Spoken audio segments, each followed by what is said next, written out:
Okay, today we're going to do a project I call Simply Elegant, which is a combination of right angle weave with a topical embellishment, little X embellishment.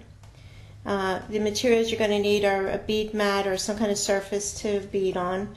I have a bead scoop, scissors, and I'm using a size 10 beading needle. You can use a size 12 if you'd like. An 8-pound fire line. For this color combination I'm using the smoke. You could use a crystal or the clear fire line if you're using a lighter combination of beads, or any of your favorite beading threads like Nymo or Silamide. For this project I'm going to use a 6mm pearl. You can use a 6mm round. This project also is great because it can accept other sizes and shapes. Here's two other examples using bicones with a little different embellishment on the top, and using a snail pearl they're calling this, which is a little odd shaped pearl, so you can get a different look with it. You can go smaller in a 4mm round or a 4mm bicone and it will still come out pretty. You would just have to change out the number of beads you're going to use in your embellishment. For the topical embellishment, we're also going to use an 8O seed bead and 2 colors of 11O seed beads for contrast. And then you'll need yourself a clasp. I'm going to use a toggle clasp for this project. So to begin with, thread your needle onto a comfortable length of fire line thread. I usually use about 6 feet. Cut your beads apart, put them on your mat, and we're going to string 4 6mm pearls to start.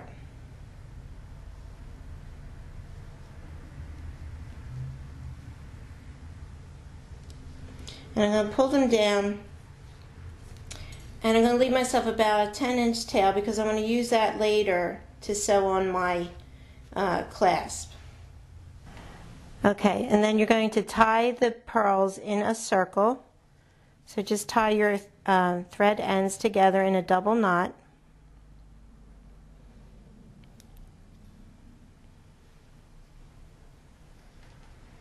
To form a little square or diamond shaped pattern with your pearls.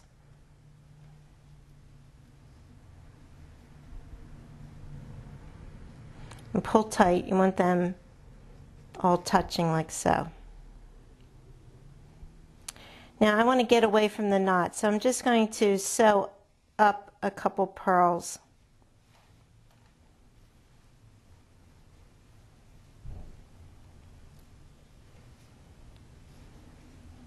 Now if you've never done right angle weave before, it's a great stitch to learn.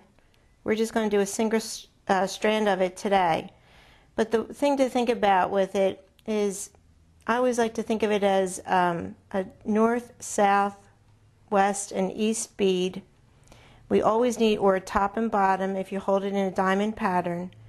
And we always want to be working out of our top bead. We're going to start with 4 beads, but for here on out we're going to end up only adding 3 beads and sharing the 1 bead.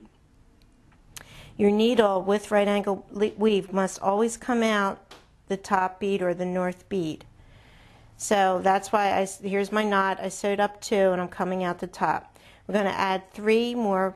Right angle weave is sewn in a circular pattern. So we're going to add 3 pearls on. And always say chase your tail, or chase your thread, which means we're going to sew into the back door of the bead that our thread's coming out of, and we're going to follow our tail, follow our thread. I'm just going to flip my work over to get in easier.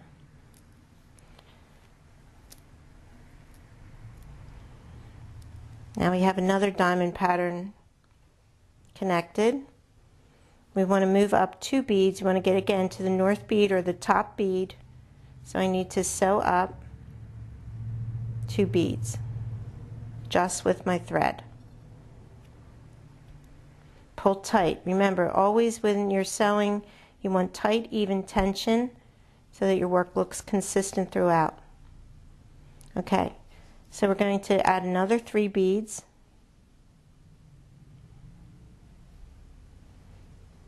Pearls sometimes have a coating on it. Their holes can be a little clogged, so sometimes it just take a little longer.